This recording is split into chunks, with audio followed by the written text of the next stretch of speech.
እስቲ ዛሬ ደግሞ አሁን ስላለው የኢትዮጵያ ጠቅላይ ሚኒስትር ዶክተር አብይ አህመድ እና ስለሱ መንግስት ያሉኝን አስተያየቶች ባጭሩ ላካፍላችሁ እፈልጋለሁ። ይህም ያስፈልግበት ምክንያት እኔ አሁን ከዛሬ 6 ዓመት በፊት በህዝብ ትግልና ተጋድሎ ሀገሪቱን ወደ ሰላም፣ ዲሞክራሲና እድገት ትራንስፎርም ለማድረግ ተገኝቶ የነበረው ከፍተኛ እድል የት ቦታ ነው መስመሩን የለቀቀው? መስመሩን ለመልቀቁስ ምክንያት የሆኑት የትኞቹ ኢቨንቶች ናቸው እና ተጠያቂዎቹስ እነማን ናቸው የሚለውን ጥያቄ እንደው በራሴ አንደበትና በራሴ እምነት ለመመለስ የማደርገውን ጥረት ነው ማካፍላችሁ እንጂ ስለ ዶክተር አብይም ሆነ ስለሱ አስተዳደር በሚቀጥለው የምሰጣቸው አስተያየቶች እርግጥ አዲስ አይደሉም። ሆኖም ግን የራሴን ውስጣዊ አመለካከት ምን ላይ ነው ያ ከፍተኛ እድል ተገኝቶ የነበረ እድል መስመር የለቀቀውና አገሪቱ ዛሬ እንዲህ አይነት ቀውጢ ሁኔታ ውስጥ ልትወድቅ የቻለችው ለሚለው ጥያቄ እንደው በራሴ በኩል በራሴ አንደበት ያለኝን አስተያየት ነው ላካፍላችሁ የምፈልገው። ዶክተር አብይ እንግዲህ በ2018 ዓመተ ምህረት በፈረንጆች አቆጣጠር የፕራይም ሚኒስተር ኃይለማርያም ደሳለኝን በፈቃደኝነት ስልጣን መልቀቅ ተከትሎ የተመረጠ የኢትዮጵያ ፕራይም ሚኒስተር ነው። ያው የመረጠውም እሱ የነበረበት ያለፈው አስተዳደር ፓርቲ ማለትም ኢህአዴግ ነው የመረጠው። ዶክተር አብይ ሲመጣ ዋናው ፕሮሚሱ ሀገሪቱ ውስጥ ስር ነቀል የሆነ ለውጥ አመጣለሁ፣ ሀገሪቱን ወደ ዲሞክራሲ አሸጋግራለሁ የሚል ነው። ምክንያቱም ሀገሪቱ በዚያን ጊዜ የወያኔ አስተዳደር 28 ዓመት ሙሉ ባስከተለው ከፍተኛ ፖለቲካ ችግር ምክንያት ከፍተኛ ቀውስ ውስጥ ነበረች። በዚህ መሰረት ዶክተር አብይ ሲጀምር በርከት ያሉ የሚያስመስሉ ጥሩ ነገሮችን ሰርቷል። ከነኚህም ለምሳሌ ብንጠቅስ ይሄ ወያኔ ተቃወሙኝ ብሎ በየእስር ቤቱ ያጎራቸውን የፖለቲካ እስረኞች መፍታቱ እሱ ትልቅ ነገር ነው። የፕረስ ማለትም የመናገርና የመጻፍ መብት መልቀቁ፣ ከዚያም በተጨማሪ ደግሞ ሀገር ውስጥ ያለውን ህዝብ ከሀገር ውስጥ አልፎ ደግሞ በውጭ በየቦታው ተበትኖ የሚኖረውንም ዳያስፖራ እየሄደ ለማነቃቃት ለማነጋገር በሀገሪቱ ጉዳይ ላይ እንዲሳተፉ ለማድረግ መሞከሩ እነኚህ ክሬዲት ከሚሰጣቸው ጥሩ ነገሮች አንዳንዶቹ ናቸው። በእነኚህ ምክንያቶች የተነሳ ዶክተር አብይ ገና ወደ ስልጣን እንደመጣ ሲጀምረው ሀገር ውስጥም ውጭም ባሉ ኢትዮጵያውያን ከፍተኛ ድጋፍ ነበር። ከዚህም አልፎ በኢንተርናሽናል ኮሚኒቲው ተቀባይነት ነበረው። ምክንያቱም ኢንተርናሽናል ኮሚኒቲው የኢትዮጵያ ፖለቲካል ሁኔታ ላይ ትልቅ ኢንትረስት አለው። ኢትዮጵያ እዛ አካባቢያችን ያሉ 6 ወይም 7 የሚሆኑ ሀገሮችን አንድ ላይ ብንደምር ከነሱ የበለጠ የህዝብ ብዛት ያለው ሀገር ነው። ትልቅ ሀገር ነው። ያ ሀገር ዲስቴብላይዝድ ከሆነ ያንን አካባቢ በሙሉ ይዞት ይሄዳል ብለው ነው የሚፈሩት። ስለዚህ የኢትዮጵያ ስቴብል መሆን የአካባቢውንም ሰላምና ስቴቢሊቲ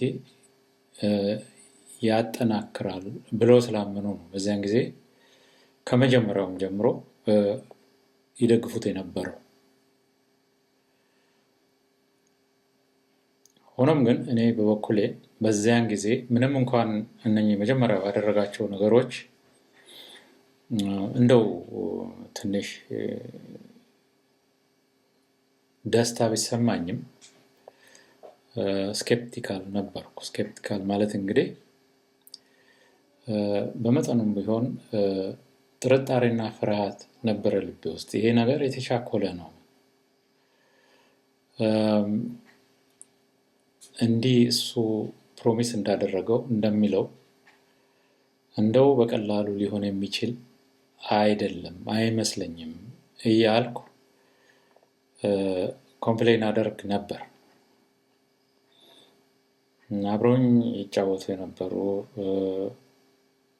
ጓደኞች ሁሉ ሳይቀሩ በዚያን ጊዜ እንደ አንተ ደግሞ ዶክተር አብይን መቃወም አይገባም፣ ያው ከአምላክ ንጉሱም ከአምላክ የመጣሁት ብለው እንደሚሉት ከአምላክ መጣ ብለው ነበር የሚያምኑት። እውነት ለመናገር እሱም በምንም አይነት መቃወም አይገባህም፣ እሱ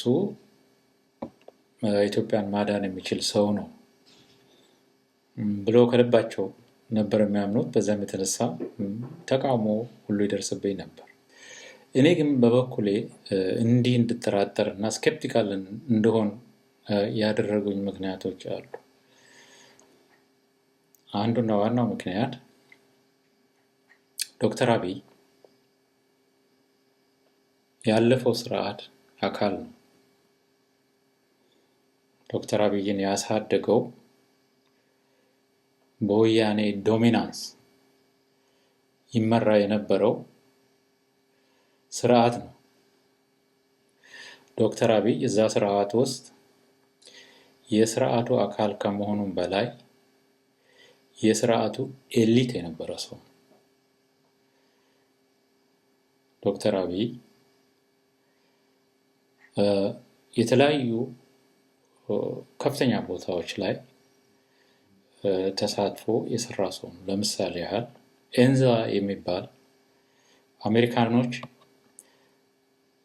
ናሽናል ሴኩሪቲ ኤጀንሲ በሚል በዛ ሞዴል ያቋቋሙት ኢንፎርሜሽን ኔትወርክ ሴኩሪቲ አድሚኒስትሬሽን የሚባል ድርጅት ነበር ኢትዮጵያ ውስጥ። ያ ድርጅት እንግዲህ የተቋቋመው በዚያን ወቅት የአልሸባብ ቴሮሪዝም ከሶማሊያ የሚዋጋው የአልሸባብ ቴሮሪዝም በጣም የጠነከረበት ጊዜ ነበር። እሱን ለመዋጋት ተብሎ የተቋቋመ የስለላ ድርጅት ነው። ያ ድርጅት እንግዲህ ዳታ መሰብሰብ፣ የተለያዩ ኮሚኒኬሽኖችን መጥለፍ፣ ይህን በመሳሰሉ እነኛን ከዛ ከቴሮሪስቶቹ ማለትም ከቴሮሪዝሙ የሚመጣውን ትሪት ማክሸፍ ነው ስራው። ለዛ ተብሎ የተቋቋመ ድርጅት ነው። በዛ ላይ ደግሞ በተጨማሪ ዳያስፖራውንም ሀገር ውስጥ ያሉትን የመንግስት ተቀናቃኞች ስፔሻሊ ጋዜጠኞችን ይሰልል የነበረ ድርጅት ነው። ዶክተር አብይ ያንን ድርጅት ካዋቀሩት ዋና ሰዎች አንዱ ነው። ኮፋውንደሩ ነው። ከዛም አልፎ እዛ ድርጅት ውስጥ እስከ ምክትል ዳይሬክተርነት ደርሷል። ዶክተር አብይ ከዛም አልፎ በሆነ ጊዜ ሚኒስትርም የነበረ ሰው ነው። የሳይንስና ቴክኖሎጂ ሚኒስቴር ሚኒስትር። ይህ ማለት እንግዲህ ምን ማለት ነው? ኢትዮጵያ ውስጥ ለ28 ዓመታት በወያኔ መንግስት ማለትም በወያኔ ዶሚናንስ በሚመራው የኢፒአርዲኤፍ መንግስት ህዝብ ላይ በደል ተሰርቷል ካልን ዶክተር አብይ የዚህ በደል አካል ነው። በመሆኑ እኔ አንድ የስለላ ድርጅት ውስጥ ተሳትፎ በከፍተኛ ቦታ የሚሰራ ሰው እንደ ኦል ኦፍ ዘ ሳደን ይህንን የሚያህል ትልቅ አካል ካለው ከዚህ ኮምፕሌክሲቲ ጋር ወደ ሪፎርም ያሸጋግራል የሚል እምነት አልነበረኝም። ያ ነበር ዋናው ኮንሰርን። ከዚህም በተጨማሪ ሀገሪቱን ለ28 ዓመት በዶሚናንስ ያስተዳድር የነበረው ቲፒኤልኤፍ በዛ የህዝብ አመጽ የተነሳ ዶክተር አብይ ሲመጣ ጓዙን ጠቅልሎ ከአንጋፋ ፖለቲከኞቹ ጋር ትግራይ ገብቷል። ቲፒኤልኤፍ እንግዲህ 28 ዓመት ሙሉ ለዚህ አይነቱ ጊዜ ሲዘጋጅ ነው የቀረው። ገንዘብ ሲያሸሽ፣ ዋሻ ሲቆፍር፣ የተለየ ጦር ከሀገሪቱ ጦር የተለየ ሌላ ጦር ሲያዘጋጅ ነው የከረመው እና ያ ሁኔታ ሲፈጠር ጓዙን ጠቅልሎ ከአዲስ አበባ ትግራይ ገብቶ መሽጓል። እንግዲህ ዶክተር አብይን ለዚህ ከፍተኛ ኃላፊነት ሪፎርም ለማካሄድ ከበስተጀርባው ሆኖ የሚደግፈው ኢህአዴግ ቲፒኤልኤፍ የሌለበት ደካማው ክፍል ነው ማለት ነው እዛ ያለው።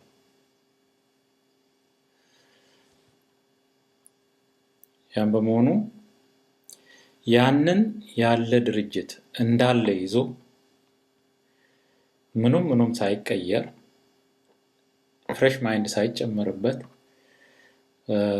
እንዲህ ያለ ኮምፕሌክስ የሆነ ሀገር ስር ነቀል ለውጥ አካሂዳለሁ የሚለውን ነገር እንደው ልቤ ሊቀበለው አልቻለም።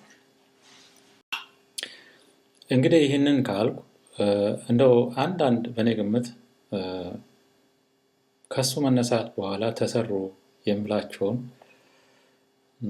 ስህተቶች ሀገሪቱን እንግዲህ ዛሬ ላለው ቀውስ ዳርገዋታል ከምላቸው ስህተቶች እንደው አንዳንዶቹን እያነሳው ስለነሱ መናገር እፈልጋለሁ።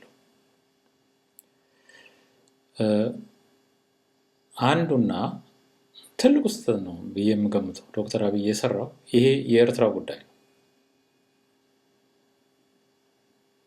እንግዲህ እንዳልኩት ቲፒኤልኤፍ ያ የህዝብ አመጽ እየገፋ ሲመጣ ጓዙን ጠቅልሎ ትግራይ መሽጓል ብያለሁ። ቲፒኤልኤፍ ትግራይ ውስጥ ራሱን የቻለ መንግስት አቋቁሞ ያዙን ልቀቁኝ እያለ ነው። በዚያን ጊዜ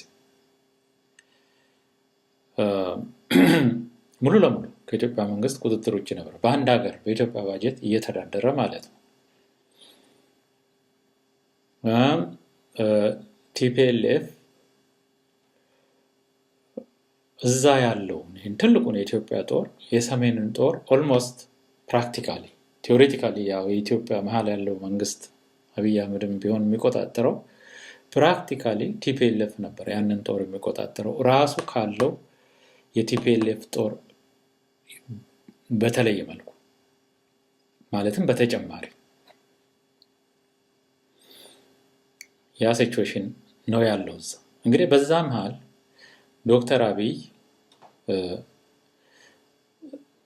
ብድግ ብሎ ይሄን የኤርትራን የሰላም ኢሹ ሶልቭ ለማድረግ ነው የሞከረው። እንግዲህ እንደምታውቁት ፎርማሊ በኤርትራና በኢትዮጵያ መሃል ከ1998 ዓመተ ምህረት በፈረንጆች አቆጣጠር እስከ 2000 ዓመተ ምህረት ድረስ ፉል ስኬል ኮንቬንሽናል ዋር ተካሂዷል እዛ አካባቢ። ስለዚህ ከዚህ በፊት ተናግሬያለሁ። እርግጥ ፎርማሊ ያልኩበት ምክንያት ያ ጦርነት በኢትዮጵያና በኤርትራ መሃል የተካሄደ ጦርነት ሳይሆን በኢሳያስ አፈወርቅና በኢሊቱ በአንድ በኩል በመለስ ዜናዊና በኢሊቱ በሌላ በኩል በተፈጠረው ያለመግባባት የተፈጠረ ጦርነት ነው። በዛ ጦርነት ብዙ ወገኖቻችን ተሰውተዋል፣ ደም ፈሷል፣ ብዙ ዋጋ ተከፍሎበታል። ኤርትራውያን፣ ኢትዮጵያውያን ኢኖሰንት ወገኖቻችን 2 ዓመት ሙሉ ኮንቬንሽናል በሆነ ዋር በዛ ጦርነት ህይወታቸውን አጥተዋል። እንግዲህ ከዛ ጦርነት በኋላ የአልጀርስ የሰላም ስምምነት ተብሎ የሆነ ኮሚሽን ተቋቁሞ ነበር። ያ ኮሚሽን አጥንቶ አንድ ሶሉሽን እስከሚያቀርብ ድረስ ተብሎ የተባበሩት መንግስታት ድርጅት የሰላም አስከባሪ ኃይል እዛ አካባቢ ሰፍሮ ነበር። ይሄ የሚጠሩበት ቦታ አካባቢ ባድመ ነው የሚባለው በኤርትራና በኢትዮጵያ መካከል እና ያ የተባለ ኮሚሽን ከ2 ነው ከ3 ዓመት በኋላ ጥናቱን ካካሄደ በኋላ ሶሉሽኑን አቅርቦ ነበር። ያንን ሶሉሽን ግን በኢትዮጵያ በኩል ያለው የመለስ ዜናዊ መንግስት አልተቀበለው። ያ በዚያ ምክንያት ያ ነገር ኢምፕሊሜንትድ ሊሆን አልቻለም እና ያ ችግር እንደነበረ ነበር። ያንን እንግዲህ አብይ ሲመጣ ያለው ምንድነው? ከአሁን ጀምሮ በዛ በኮሚሽን የተፈቀደላቸውን ድንበር እለቃለሁ፣ ከነሱ ጋር ሰላም መሰረታለሁ ነው ያለው። በዚህ አባባሉና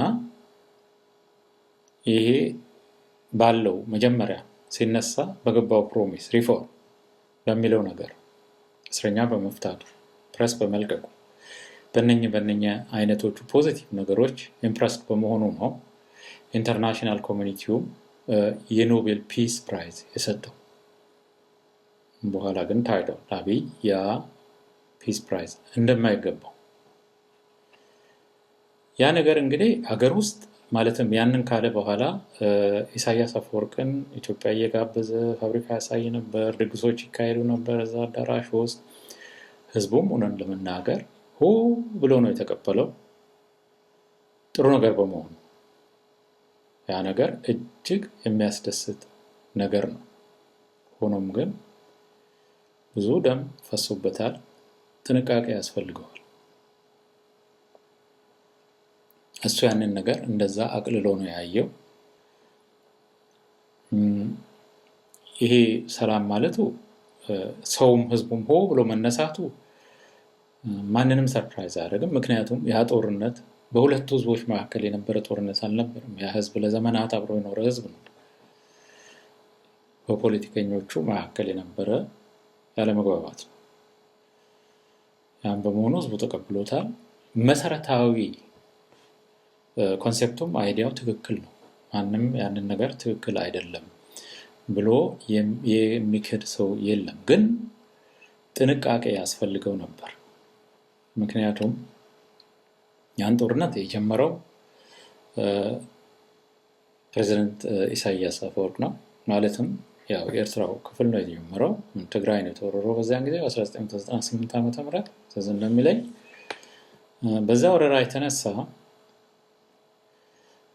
የትግራይ ህዝብ ፍርሃት ነበረው፣ ጀስቲፋይብል የሆነ ፍርሃት።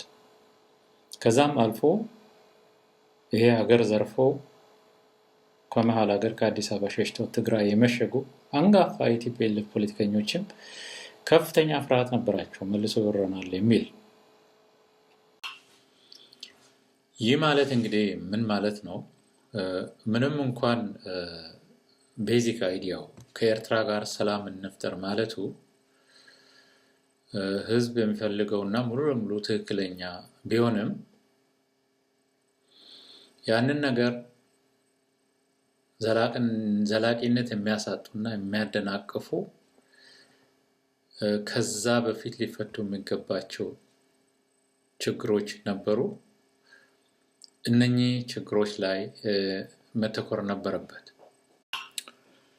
በአንድ በኩል ቲፒኤልኤፍ፣ በሌላ በኩል ደግሞ የህዝቡ ፍርሃት እንደገና ሌላ ወረራ ያካሄድብናል የሚል ጀስቲፋብል የሆነ የህዝቡ ፍርሃት። ዶክተር አብይ ቲፒኤልኤፍን ከጫካ ጀምሮ ያውቀዋል።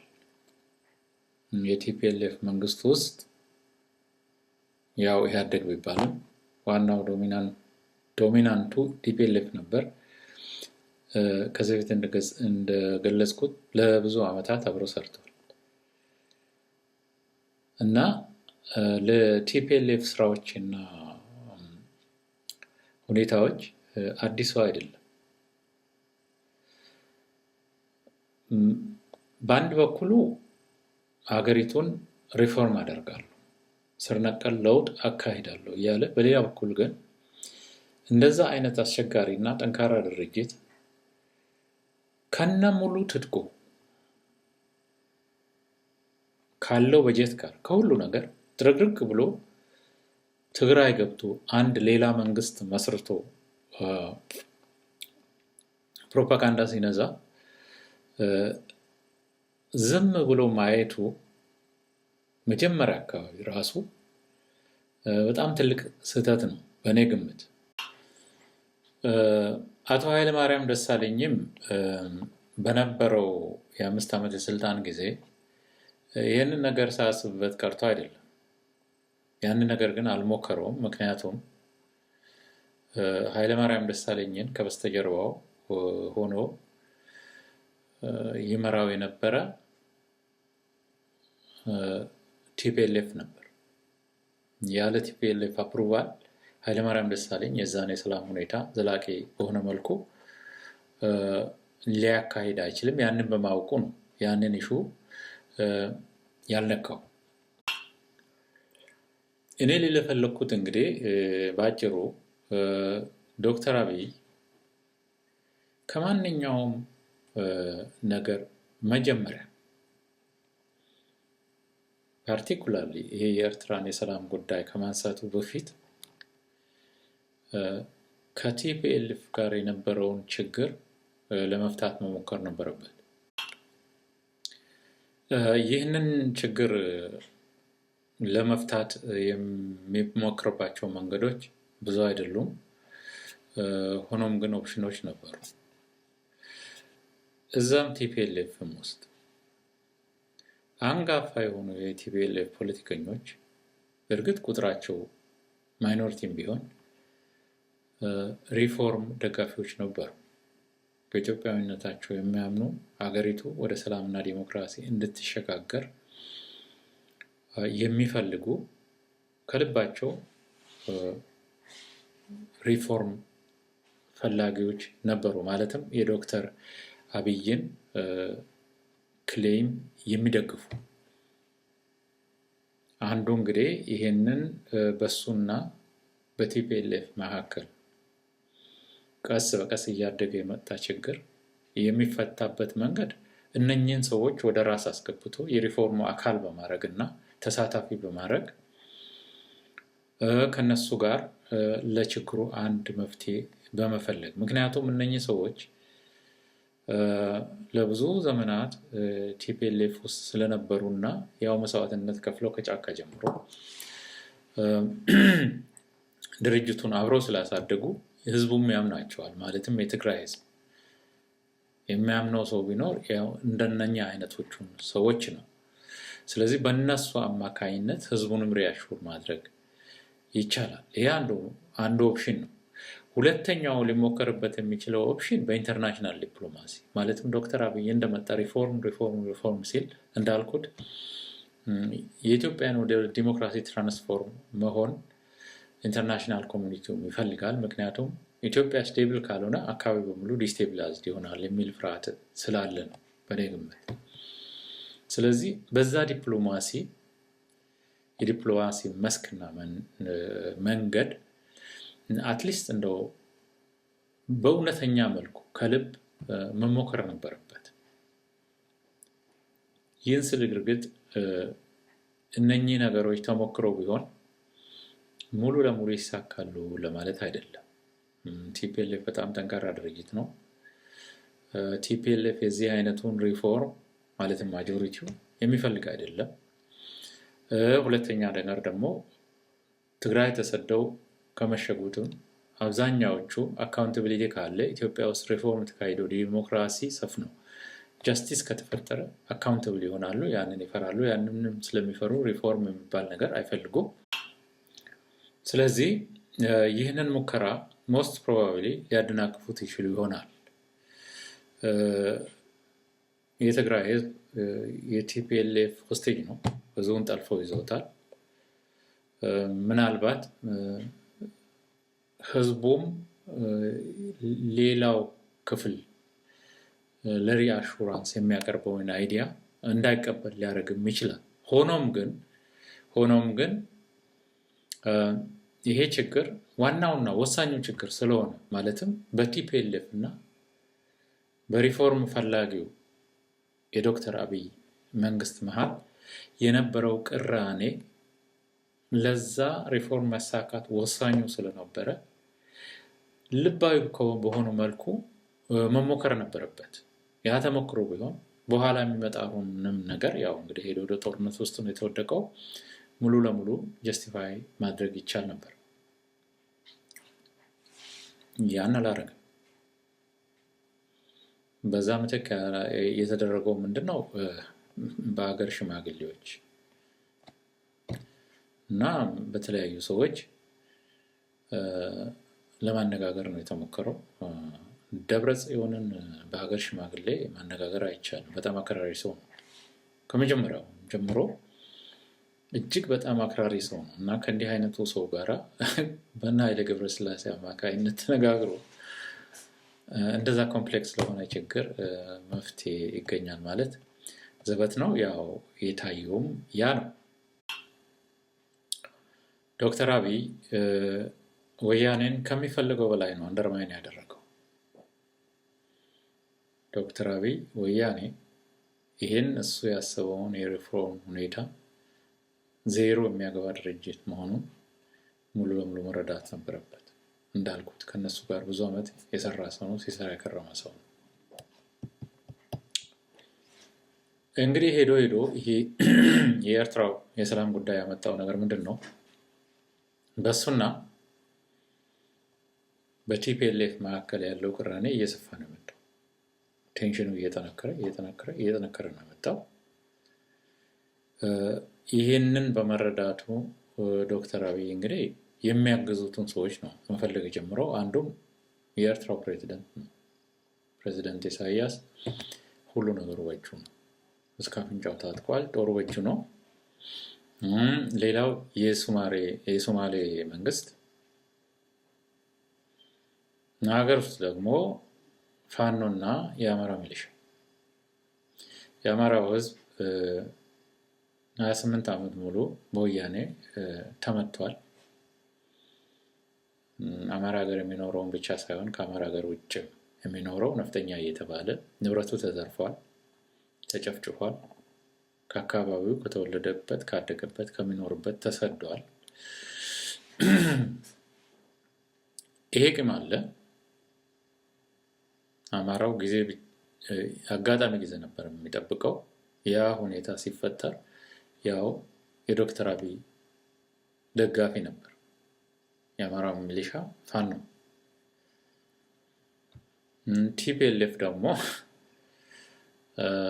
የእብሪቱ እብሪት ያደረገው ምንድነው? ያንን ለትግራይ ህዝብ ድንበር ጥበቃ ብቻ ሳይሆን ከ20 ዓመት በላይ የተለያዩ ስራዎችን ሲሰራ የከረመ ጦር፣ ምርት ሲሰበስብ የከረመ የሰሜን ጦር መሪዎቹ ማለትም አዛዦቹ ያው የቲፒኤልኤፍ ጀነራሎች ስለነበሩና ውስጣዊ ስትራክቸሩን ስለሚያውቁ በአንድ ሌሊት ነው ገብተው ከፍተኛ ጉዳት ያደረሱበት። ከፍተኛ ጉዳት፣ ብዙ ሰው ተጨፍጭፏል በዛ ሁኔታ። ከዛም አልፎ ቲፒኤልኤፍ ወደ መሀል ሀገርና ወደ ኤርትራ ሚሳይል መተኮስ ነው ጀመረው። ያ ነገር እንግዲህ ያንን በ2020 ዓመተ ምህረት የተጀመረ አሰቃቂ ጦርነት በቲፒኤልኤፍ እና በአብይ መንግስት መካከል የፈጠረው። በዚያ ጦርነት የትግራይ ህዝብ፣ የአፋር ህዝብ፣ የአማራ ህዝብ ከመሀል ሀገር ተሰብስቦ ለወታደርነት የገባ ኢትዮጵያዊ ወጣት እንደ ቅጠል ነው የረገፉ። በጣም ብዙ ህዝብ አልቆበታል። በጣም ብዙ ሰፈሬጅ ተካሂዷል። ዶክተር አብይ ስለዛም ጦርነት የሰጠው ኮሜንት በጣም የሚያሳዝን ያለው ምንድነው? እኛ 700 ኪሎ ሜትር ተጉዘን አንድም ሲቪል ሳንገል ነው መቀሌ ገባ ነው ብሎ ነው ያለው። ይሄ ለታሪክ ተመዝግቦ የሚቀመጥ ውሸት ነው፣ አሳፋሪ ውሸት። ያ ነው እንግዲህ ይሄ የኤርትራ የሰላም ድርድር ወይም ደግሞ በኤርትራና በኢትዮጵያ መሀል ያለውን ሰላም እንደገና መልሰን እንመስረት የሚለው ትክክለኛ አይዲያ አፕላይ ሲደረግ ግን ጥንቃቄ ስላልተሞላበት ያስከተለው መዘዝ። ያ ነገር እንግዲህ ከሆነ በኋላ ያ ሁሉ ህዝብ ከተማገደና ካለቀ በኋላ የሰላም ድርድር ይደረግ ተባለ። ጥሩ ነው አይዲያው። ጦርነት መጥፎ ነገር ነው። ጦርነት በጣም መጥፎ ነገር ነው። እኔ እንደው ሐኪምም ስለሆንኩ ብቻ ሳይሆን ከማነበው ከማየው ካለንበት ሁኔታ ጦርነት የሰው ልጅ ስሙንም ሊያነሳው አይገባም፣ መጥፎ ነው። ስለዚህ የሚቻል ከሆነ በተሻለ መጠን ሰላም እንዲኖር መጣር ትክክል ነው። ሆኖም ግን ዘለቄታ ባለው መልኩ የባዕድ ሀገር ማለትም የጎረቤት ሀገር ወታደር አስገብቶ አስወርሮ፣ የኤርትራ ወታደር የጎረቤት ሀገር ወታደር ነው። የሶማሌ ወታደር የጎረቤት ሀገር ወታደር ነው። የአማራ ሚሊሻና የአማራ ህዝብ የከፈለው መስዋዕትነት እያለ እነሱን ሙሉ ለሙሉ ኤክስክሉድ በማድረግ ኮንሳልት እንኳን ሳያደርግ ነው እዛ ፕሪቶሪያ ሄዶ ያንን የሰላም ድርድር ያካሄደው። እዛ የሰላም ድርድር እንግዲህ ሁለቱ ተስማሙ፣ ቲፒኤልኤፍ እና የአብይ አህመድ መንግስት ማለት ነው ተባለ እና ያንን የሰላም ድርድር ፈርሞ መጣ። ያ ያስከተለው ነገር ምንድነው? ይሄ በጦርነቱ ላይ የተሳተፈው ክፍል ማለትም ኢሳያስም ዞር ባላለው። ከዛ በኋላ እንግዲህ በኢትዮጵያና በኤርትራ መሀል ያለው ሁኔታ ወደ ባሰ ሁኔታ ነው የተሸጋገረው። ዲፕሎማሲው ተሰረዘ። የነበረው ሆፕ ያ ወደቡ ይከፈታል ተብሎ የነበረው ተስፋ እሱ ሁሉ አከተመለት። የኢትዮጵያ አየር መንገድ ወስዶ እዛ ኢንቨስት ያደረገውን ንብረቱን ሁሉ ዘርፈው ነው ዞር በል ብለው ያባረሩት። ወደ ባሰ መልኩ አሁን እንደውም የዶክተር አብይ መንግስት ጀነራሎች አንዳንድ ቦታ እየወጡ የሚሰጡት ኮሜንት ትንሽም ቢሆን እንደው የሚያሳስብ ነው። ወደ ጦርነት እንሄዳለን፣ እንዲህ እናደርጋለን፣ እንዲህ እንሆናለን፣ ወደቡ ካልተከፈተ እያሉ ነው የሚፎክሩት። የዛ ወደብ ጥያቄ መፍትሄው ዲፕሎማሲና ዳያሎግ እንጂ ጦርነት አይደለም። በጦርነት የሰው አገር ወደብ ይዘን እንጠቀማለን ብሎ የሚያምን ካለ ይሄ ከሪያሊቲ በጣም የራቀ ነገር ነው። ያንን እምነቱን መተው አለበት። ስለዚህ ነገሩን እንደዛ አቅልለው እንደገና ደግሞ ሌላ ጦርነት ውስጥ ሊገቡ እየተዘጋጁ ነው እንደሚመስለኝ ከሆነ። አይ ሆፕ መቼስ ያ ነገር ይሆናል አይሆንም የሚል ሆፕ አለኝ፣ ተስፋ አለኝ። ይህ ማለት እንግዲህ በኤርትራና በኢትዮጵያ መካከል የነበረው ሁኔታ ከሰላም ይልቅ ወደ ባሰ ሁኔታ ነው የገባው። እነሱን to some extent እዛ ነገር ላይ ይሄ ሰላም ድርድሩ ላይ ያው አግዘውታል። እንግዲህ እሱን ነው ያገዙት። የኤርትራ ፕሬዝዳንት የኤርትራ ወታደር ከሱ ወታደር ጋር ሆነው ነበር ይዋጉ የነበሩት። አግዘውታል፣ ውለታ አለበት። ያንን ነገር ዝም ብሎ ኢግኖር አድርጎ ኮንሳልት እንኳን ሳያደርግ ሄዶ እዛ ያንን የሰላም ድርድር ፈርሞ መምጣቱ ነገሩን ዘለቄታ እንዳይኖረው ነው ያደረገው። ያንን ትንሽ ከነሱ ጋር ተስማምቶ ቢሆን ሁኔታው የተለየ መልክ ሊኖረው ይሆናል የሚል እምነት አለኝ። ይሄ የኔ እምነት ነው። እንግዲህ ሌላው ደግሞ እዛ የሰላም ድርድር ላይ የመጀመሪያው ነው የሚለው ምንድነው? ቲፒኤልኤፍ ትጥቅ መፍታት አለበት የሚል ነው። ቲፒኤልኤፍ ከዛ የሰላም ድርድር በኋላ ከ250,000 በላይ ፉሊ የታጠቀ ጦር አለው። አንዳንድ ቦታዎች ወደ ራያ ወሎ አካባቢ እየተነቃነቀ ነው። እንደገና ጦርነት እየጫረ ነው። ማለትም ምንም የተቀየረ ነገር የለም። አብይ ያደረገው እንግዲህ ያለው ምንድነው? ሀገሪቱ አንድ ጠንካራ ፌደራል ጦር ያስፈልጋታል።